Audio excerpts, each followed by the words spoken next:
Olá, tudo bem? Bom, no vídeo de hoje eu gostaria de fugir novamente do contexto da pandemia de coronavírus e tratar de um outro assunto que é um pouco polêmico no processo do trabalho, que se refere à indicação do valor do pedido, especialmente no rito ordinário, e quais são seus efeitos jurídicos. Bom, todos devem se lembrar que, com a Lei da Reforma Trabalhista, a Lei 13.467 de 2017, que entrou em vigor em 11 de novembro de 2017, foi modificada a redação do artigo 840 da CLT e hoje em seu parágrafo 1º consta a exigência de delimitação do valor do pedido, ou seja, de cada pedido. Tá? Primeira pergunta.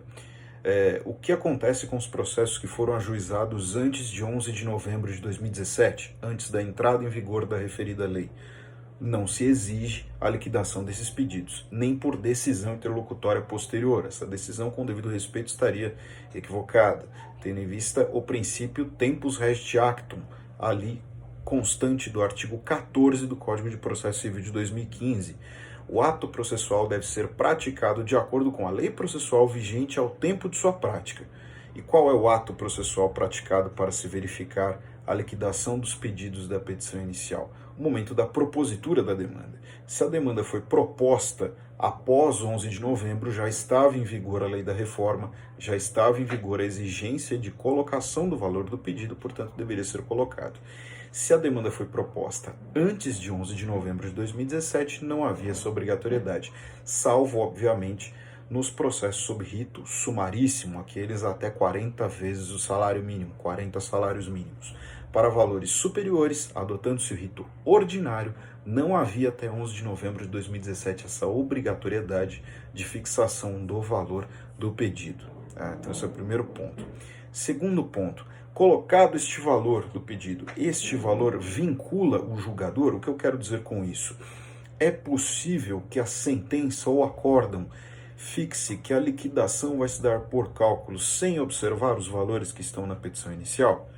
Segundo o Tribunal Superior do Trabalho, não. Inclusive, há acórdão recente do processo, eu vou até ler o número, 12131-83.2016.5.18.0013, relatoria do ministro Douglas Alencar.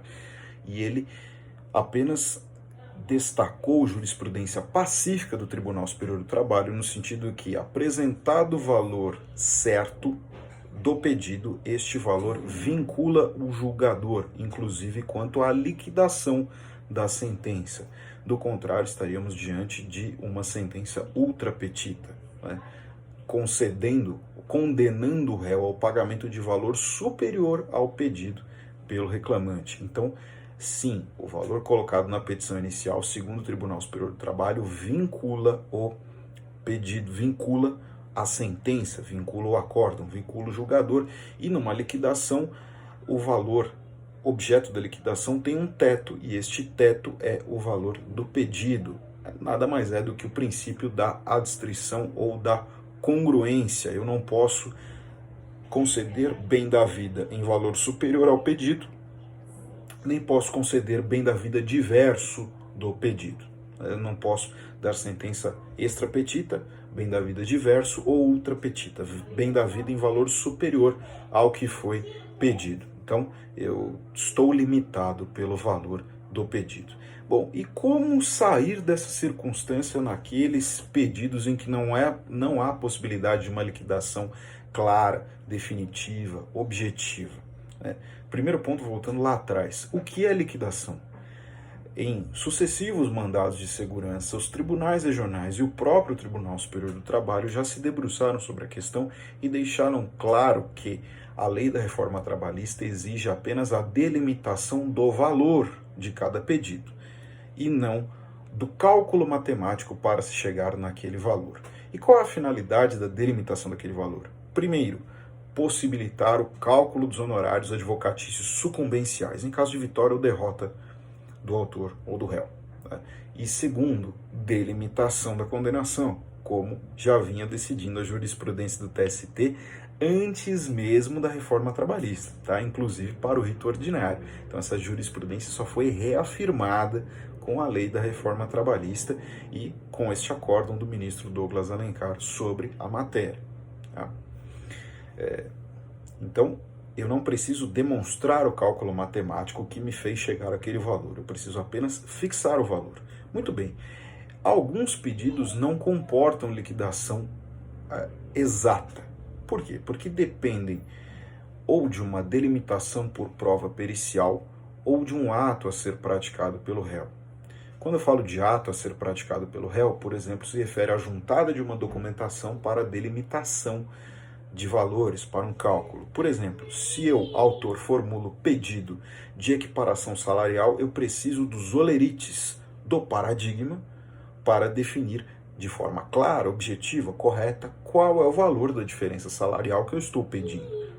Eu não quero dizer com isso que pode-se chegar ao absurdo, que se chega muitas vezes de fazer um pedido de diferenças salariais por equiparação salarial e chegar lá na frente e verificar que não tem diferença salarial nenhuma. O mínimo é verificar o ante beatur, se existe o direito, se existem essas diferenças salariais. E depois o quantum de beatur.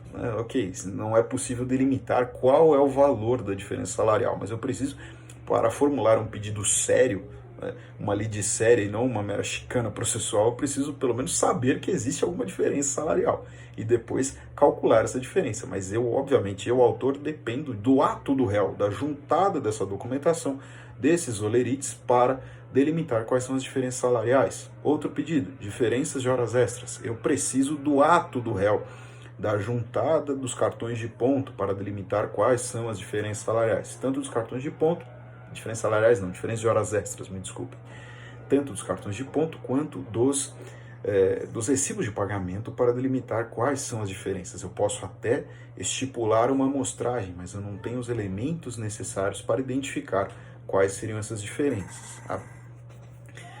Isso partindo do pressuposto que eu dependa praticamente do ato do réu. Agora, também posso depender de uma prova pericial que me identifique as consequências do ato ou fato jurídico, que eu precise de uma prova técnica para delimitar quais são as consequências do ato ou fato jurídico. Por exemplo, eu preciso de uma perícia de insalubridade para delimitar se eu tenho direito ao adicional de 10, 20 ou 40%. Isso vai impactar no meu cálculo. Eu preciso ter uma noção básica de que eu tenho direito. Eu preciso invocar o direito ao adicional de insalubridade, mas eu não consigo fazer o cálculo do valor porque eu não sei se eu me enquadro nas faixas de 10, 20 ou 40%. Dependo da perícia de insalubridade, perícia do engenheiro de segurança do trabalho, certo? Ou quanto à perícia médica, eu declaro que eu tenho uma enfermidade de origem ocupacional. Então eu invoco o direito às indenizações, inclusive indenização por danos materiais, pensão mensal vitalícia. Só que eu não consigo calcular o montante da pensão, tendo em vista que eu não sei qual foi o importe de redução da minha capacidade laborativa. Preciso, portanto, da perícia médica para delimitar isso. Aí, quanto à perícia médica, eu até tenho duas hipóteses, né? Mas eu vou primeiro da hipótese geral. O artigo 324, parágrafo 1º do Código de Processo Civil, delimita que existem três hipóteses em que o pedido pode ser genérico. Quando eu não consigo, nas ações universais, delimitar o montante, né, dos bens ou dos valores. Quando, esse é o inciso primeiro. Inciso segundo, quando eu não consigo determinar desde logo as consequências do ato ou fato. Inciso segundo. E o inciso terceiro, quando a delimitação do valor depender de ato a ser praticado pelo réu. Então, dentro dessas hipóteses, eu posso delimitar situações em que eu não sou obrigado a fazer a liquidação porque ela é inviável. Então, o que eu recomendaria neste caso? Que o advogado apenas sustente, olha, é inviável a liquidação porque eu dependo de ato ou fato, que eu dependo de uma prova que delimite as consequências do ato ou fato jurídico, a perícia, ou eu dependo de um ato a ser praticado pelo réu, a juntada de uma determinada documentação. Especificamente quanto à questão de responsabilidade civil, danos materiais, eu também tenho a previsão do artigo 292, parágrafo 3º do CPC, de fixação do valor do que seria a prestação anual. Mas me parece temerária porque eu ainda não saberia qual é o importe, o percentual da redução da capacidade laborativa. Enfim, eram essas as minhas considerações sobre a matéria. Muito obrigado.